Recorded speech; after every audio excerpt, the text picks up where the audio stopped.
Wake up money time. It seems like there's no end in sight, right, when it comes to this hot triple-digit weather. So we are left to deal with it, but doing so, like running your AC, is going to burn a hole in your wallet, right? Chris Schilling with Turbo Realty here this morning. He's got some helpful tips on what you can do to beat the heat, as they say. You bet. And let's start with the air conditioning units. Let's start there. There's a couple of things that you can do with the air conditioning unit. Really, you need to make sure that it's been serviced properly so it's functioning well.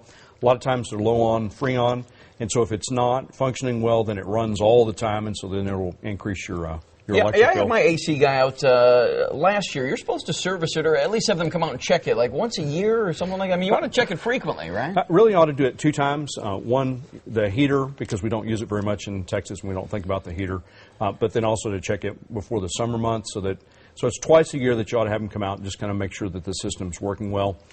The other big problem that we run into is the air conditioner filters. Maybe you change the ones that are in the hall because they're convenient, but in a lot of the newer homes, they'll have them in the ceilings, and you forget to change that.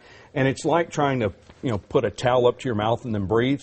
So your air conditioning system's trying to draw that air through, and it just can't breathe, and so it has to run a lot harder. That's a great analogy because you're supposed to replace them roughly every 3 months. And I let mine go like 9 months one time, and I looked at it, and it's like... It's gross. An inch of dust on it. Yeah, it's pretty gross. Let's go inside the house. A lot of things that people don't necessarily think about, but you can get this film for your windows, kind of like a tinting your house. You bet. It's amazing. Rather than just doing the double pane windows, you can put on like a 3M film.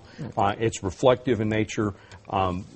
The technology is pretty advanced, and it's pretty inexpensive to have that installed. You can do it yourself, take classes over at Home Depot or Lowe's, but it's pretty cheap to do that, and you can save about 30% of your electric bill. So if you're having a bill that's about $300, 30%, it's almost $100 a month. It's $1,000 a year.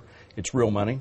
More stuff inside the house. You've got your little list here on the iPad. What do you got? What else you got? The electronic or digital thermostat. One of the things that we like this morning, I'm leaving out of town, going to Colorado, and the digital thermostat, I can program that so that it keeps it at a constant temperature that's maybe a little bit higher while I'm not at the house.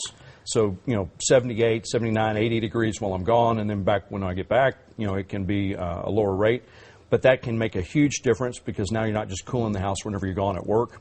Some of the other things that you can do is there's an electric roof vent. So in your attic, it gets pretty hot, and they've got these devices that will turn on and basically pull or drag the air out of the attic and dispel it into the atmosphere. So it gets it out of the attic, keeps your house a little cooler. That's a great thing that you can do.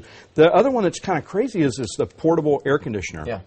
So here you have a 3,000 square foot house, and the whole house, you're trying to cool it all down, and really all you care about is the bedroom. You can buy these things for $300 or $400, put it into the bedroom that you're in, right, and then cool that space, and they're pretty economical. All right, and what's this talk about checking your toilets?